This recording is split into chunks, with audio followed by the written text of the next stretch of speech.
Hello दोस्तों, veterans नमस्कार। मैं आज 7 बजे वीडियो नहीं बना पाया, काम था। और वैसे भी मैंने इतना मैटर बता दिया है आपको। कई प्रकार से लीगली आप तक पहुंचाना वो भी पॉसिबल है। वीडियो बनाएंगे क्योंकि जो मेन पॉइंट्स हैं आर्गूमेंट्स के, उन पर हम बनाएंगे। लेकिन हमारे सामने अब दूसरी चीज़ें आ गई हैं। यदि पूरे भारतवर्ष में यह देखा जाए कि अनकॉन्स्टिट्यूशनल काम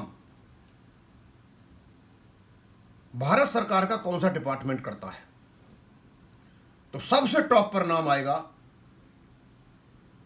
फाइनेंस मिनिस्ट्री यानी डीएफएस, जिसके नीचे सारी फाइनेंशियल सर्विसेज आती हैं, बैंक भी आते हैं। पता नहीं ऐसा क्यों करते हैं। जितने भी इलीगल काम कर रखे हैं, ये डिपार्टमेंट सबसे आगे है। ये डिपार्टमेंट अपने को खुदा से भी ऊपर समझता है।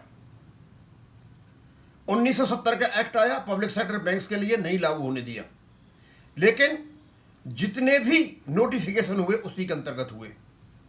लेकिन पैरेलल इंडस्ट्रियल डिस्प्यूट एक्ट को चलाते रहे, जिसको इन्होंने खत्म भी कर दिया। और ये दलाल यूनियन और आईबीएन को सहारा मिलता रहा। कुछ दिन पहले 2020 में नवंबर 2025 से इंडस्ट्रियल रिलेशन कोड 2020 संसद ने पास किया। नवंबर 2025 से लागू भी हो गया। शायद 9 जुलाई को डीएफएस ने लेटर भी निकाल दिया उसको इंप्लीमेंट करने के लिए, लेकिन दबाव पड़ा। और दबाव में ये 30 जुलाई 26 को एक लेटर और निकाल दिया डीएफएस ने, जस्ट अपोजिट 9 जुलाई वाले के। उसमें कहा गया था कि जो बैंकों में सबसे ज्यादा यानी 51% स्ट्रेंथ है किसी यूनियन की, उसको एम्प्लॉयर रिकॉग्नाइज करेगा। वो रजिस्टर्ड तो है ही, रजिस्टर्ड तो सारी हैं, और 2 नहीं है, वो कहलाएगी नीगोशिएटिंग यूनियन। और यदि एक से नहीं बनता, 2 को मिला लिया जाएगा और वो बन जाएगी नीगोशिएटिंग काउंसिल।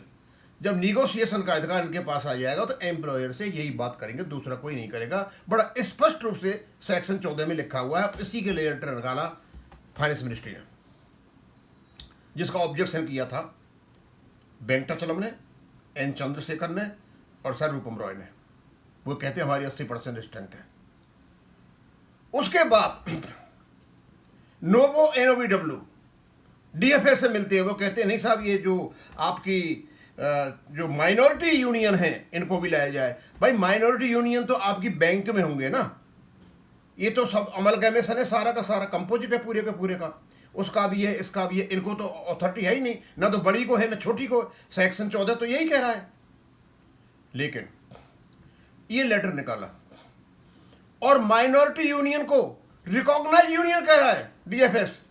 भैया रिकॉग्नाइज तो आपके सेक्शन 14 के अनुसार वही होंगे ना जिसकी स्ट्रेंथ 51% है, या 2 को मिला करके 50% होगा। Negotiating union, negotiating council. दोस्तों, इसी प्रकार इन लोगों ने 35.1 पेंशन अपडेशन का जो रेगुलेशन था उसको धूल धूसित किया, उसको मिट्टी की चटाई। अब क्योंकि ये 35.1 को धूल चटा चुके हैं, इनको समर्थन चाहिए यूनियनों का, इसलिए आ जाओ। अरे आपके कहा किसने सेक्शन 14 को लाने के? जब लाए हो, पार्लियामेंट ने पास किया है, तो आप एक काम एक्स्ट्रा काम क्यों करते हो? इसको कहते हैं अल्ट्रा वायरस। लोग समझेंगे ना अल्ट्रा वायरस क्या होता है। ये होता है अल्ट्रा वायरस, यानी संसद के द्वारा पास किए हुए कानून को लागू करने के लिए आप लेटर निकालते हो और उसके कुछ 20-25 दिन बाद बदल जाते हो, और आप एक अल्ट्रा वायरस काम करते हो, यानी उस एक्ट के और अपने लेटर के अपोजिट काम करते हो। It is called ultra vires. और इसका विरोध किसी all India union bank of India के एम्प्लॉयज ने कर भी दिया है, और वो सही है। यदि वो कोर्ट चले गए तो, और शायद उनको पता है, क्योंकि ये जो तिलचट्टों का जो जमावड़ा लगा था जंतर मंतर पर, शायद ये सोच रहे होंगे कि कैसा नहीं हो और तिलचट्टे बैंकों में पैदा हो जाए और ये तिलचट्टे हमें परेशान करें। ऐसा करो, इनको चलो अनुमति दे देते हैं, और जो इनसे आहत होंगे वो कोर्ट चले जाएंगे, कोर्ट अपने आप फैसला दे देगा। भाई ये तो कोई बात नहीं हुई। ये अनकॉन्स्टिट्यूशनल काम करते क्यों हो? फिर तो संसद में आपने बिल ही पास क्यों किया, कोड ही पास क्यों किया, करना ही नहीं चाहिए था। अब देखो मैं बताता हूँ क्या कहते हैं ये, conduct of periodic structure industrial relation meeting with recognised union और एसोसिएशन।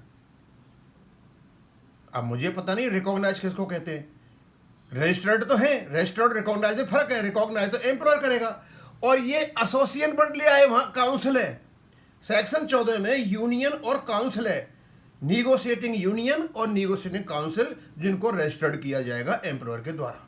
ये नई भाषा ले आए, कहते हैं please refer to the department of letter number इतने इतने 10/7 को निकाला था, public advise to main institutionalise the meeting with all the recognise unions and association. अब ये रिकॉग्नाइज यूनियंस और एसोसिएशन, रिकॉग्नाइज कौन से हैं भैया, what do they mean by that, who is the person issuing this, ये कौन है अंडर सेक्रेटरी साहब। सर रिकॉग्नाइज का क्या मतलब है, आपने आप रिकॉग्नाइज का मतलब एम्प्लॉयर करेगा, अभी रिकॉग्नाइज कहां से होगा, मीटिंग नहीं हुई है। ये हाँ रजिस्टर्ड हो सकती हैं, आप रजिस्टर्ड को अनुमति दे नहीं सकते हो क्योंकि आपका कोड नहीं कहता। With a view to provide a regular and structured platform for constructive arrangement and to maintain harmony in industrial relations, public sector banks were also advise to issue a calendar every year in advance for the both such meetings. Further, from the calendar issued by the bank, it has been observed that PSBs have scheduled the IR meetings only with the majority unions or association bank. ये क्या मतलब है majority union और ये क्या मतलब है majority का, उसका क्या कोर्ट में आपका मेजोरिटी और माइनॉरिटी का कोई डिस्क्रिप्शन है? मेरे ख्याल में कोई डिस्क्रिप्शन नहीं है कि मेजोरिटी कौन है माइनॉरिटी कौन है।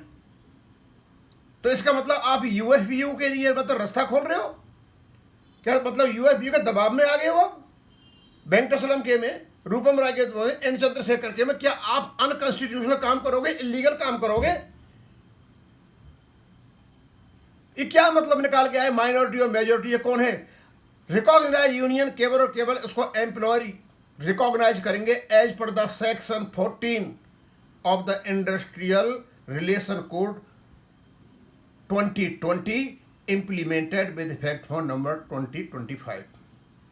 Next, in this regard, kind attention of the bank is drawn to the intent of the aforesaid advisory, which envisages to provide an appropriate platform all the union associations to participate, put forth their views before the banks, thereby developing an institutional mechanism for consultation, facilitating timely resolution of issues, and strengthening mutual trust between management and union association. However, it is understood that there may be practical difficulty in holding separate meetings with such unions and associations every quarter, considering the large number of unions associations.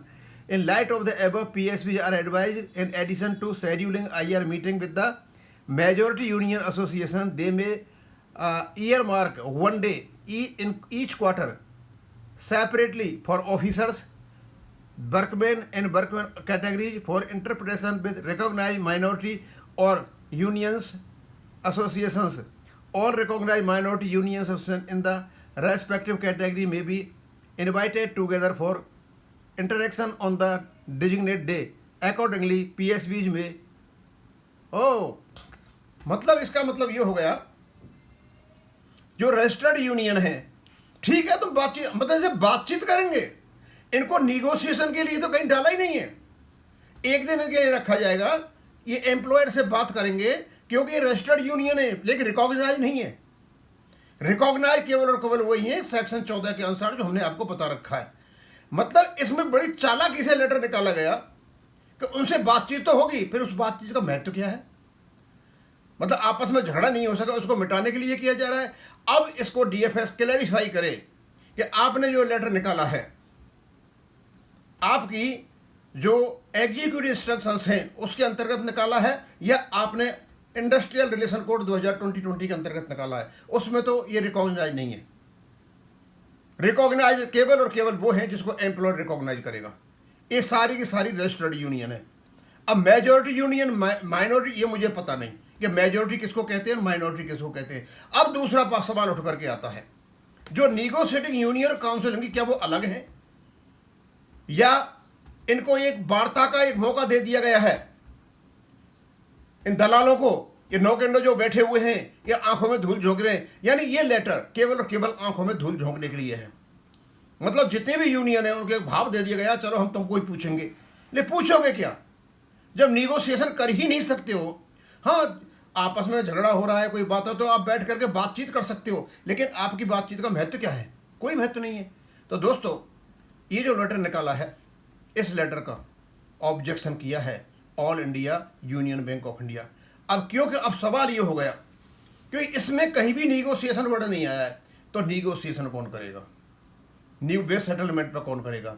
या फिर ये अपनी साख बचा रहे हैं मिलकर के भारत सरकार से कि भाई तो ऐसा लेटर निकाल दो हमारी साख बच जाए, हम पे पैसा आता रहे। ये दलाल जो नौ के नौ बैठे हुए और कुछ बैठे हुए हैं, ये टोटल कंफ्यूजिंग मैटर यहां पर आकर के खड़ा हो गया है। और इस लेटर में केवल और केवल बैठ करके एक दिन सेपरेट बैठ करके बात करोगे, और मेजोरिटी यूनियन, माइनॉरिटी यूनियन, इस प्रकार का कोई भी मेजोरिटी मानिए ऐसा कोई वर्णन उस एक्ट में नहीं है जो आया हुआ है। उसमें केवल और केवल निगोशिएटिंग यूनियन और काउंसिल का जिक्र है। ये मेजोरिटी और माइनॉरिटी का मतलब यही हो गया कि ये जो यूएफयू के ये दादा लोग पड़े हुए हैं, ये तिरचट्टे सारे के सारे, इनके दबाव में आकर के ये डीएफएस ने लेटर निकाला है। अब इसको यहीं खत्म करूंगा। थैंक यू, धन्यवाद।